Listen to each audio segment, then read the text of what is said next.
Welcome back to the Grad-Centric podcast. This is the third segment of a three-part segment discussing Biden's student loan debt relief plan. As a reminder or a refresher here, it's three parts, which is the extension of the payment and interest pause for federal student loans, blanket loan forgiveness, and then a new income-driven repayment plan. So we've already talked about blanket loan forgiveness, which is up to $20,000 in debt cancellation. But for most, it will probably be $10,000 because they didn't receive a Pell Grant, but up to $10,000 or up to $20,000 if you have a Pell Grant. Then we talked about the payment and interest pause, which started in March 13th of 2020 under the Biden administration. And now it has been extended through the end of the year, which is December 31st, 2022. So you should be planning and preparing to restart your federal student loan payments at the end of this year going into next year, 2023. Now, the third part of this initiative from the Biden administration is a new income-driven repayment plan. And just from a 30,000-foot view of how we repay federal student loans is the default is the standard plan, which works a lot like an amortization schedule for a house or a car when you take out debt on either of those two, where you essentially are paying to pay off the debt. So after 10 years, 15 years, 30 years on a mortgage, if you keep making payments on time and on schedule, you will pay it off after that duration.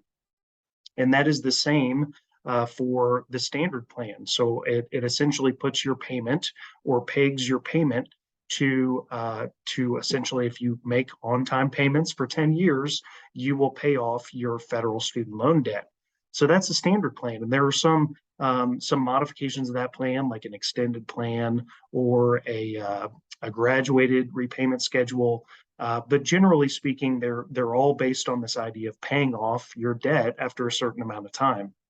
Whereas income-driven repayment plans are really meant to peg your payment not to eventual payoff per se, but to how much you can actually afford to pay on your student loan. So they're meant to give borrowers payment relief. If you have a lot of debt and you're not making a lot of income, you can peg your payments to your income instead of your massive debt balance, right?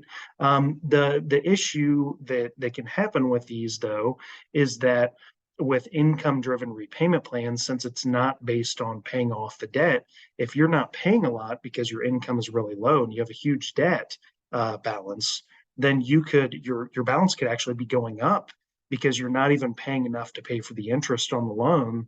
And so the interest keeps accruing. And so we can have situations, and I've seen it, of course, and many even going for public service loan forgiveness would be in this category, where their loans are actually growing. They're not decreasing, even though they continue to make payments.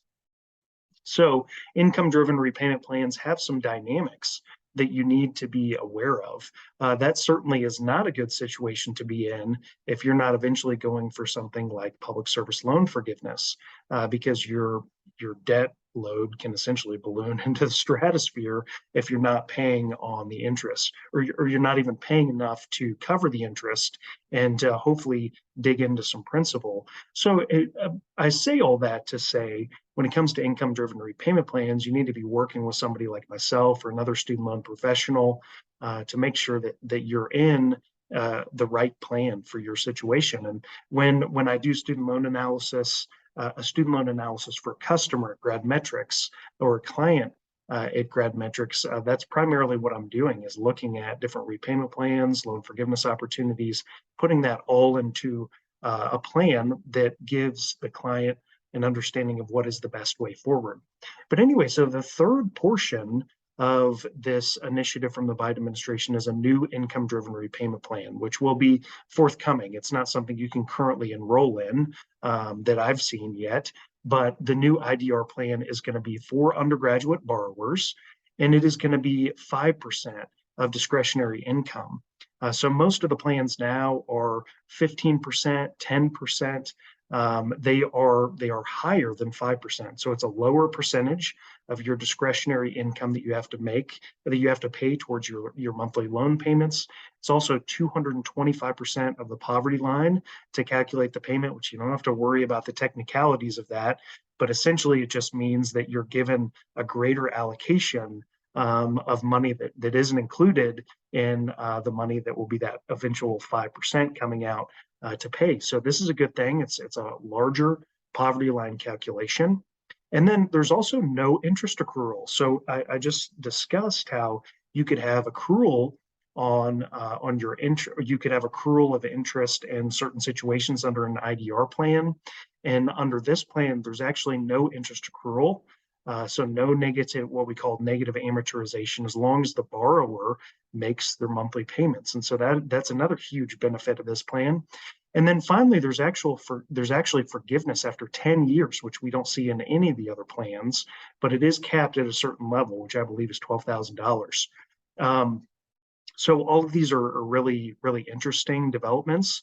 If we see this IDR plan come to fruition, it's certainly going to be very impactful for undergraduate borrowers. And again, even with the forgiveness cap, this can be extremely helpful because if you think about it, a lot of undergraduate borrowers are coming out with about the amount that they're capped at as a dependent student, which is, in the ballpark of 27 to 33,000. And so if you're making payments on your loans, a lot of people are going to make progress on paying that down. And so in that instance, if they are actually paying it down, then this forgiveness cap may not be as, I guess, as restrictive as you think it would be.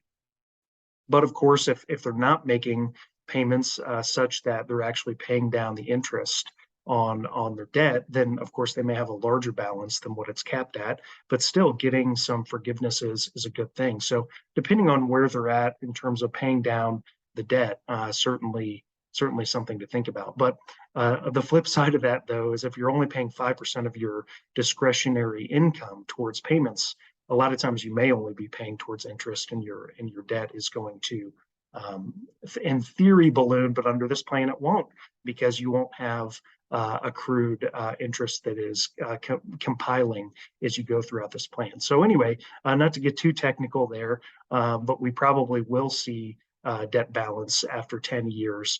So 12,000 may not wipe out everything, but it certainly gets you closer to payoff. So that is the new IDR plan, 5% discretionary income for undergraduate borrowers with potential loan forgiveness at the end.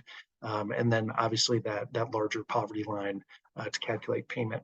And if you're watching the video a version of this that I've posted on my website, I do have a plan comparison that I put into a table, which can be helpful to look at this compared to some other plans. So for instance, the ICR plan right now, it uses 100% of the poverty guideline. If you look at pay as you earn, 150%. So Biden's new plan, 225%. If you look at ICR, you're paying 20% of your discretionary income. Pay as you earn, it's 10%. Biden's new IDR plan, 5%. Forgiveness period for ICR, 25 years. Pay as you earn, 20 years. And then Biden's new IDR plan, 10 years. Really, under the other two plans, you can get all of your remainder of the balance forgiven. Under Biden's new IDR plan, it is capped at 12,000 or less. So anyway, if you're watching the video portion of this is really helpful information as well. You can check that out at gradmetrics.com.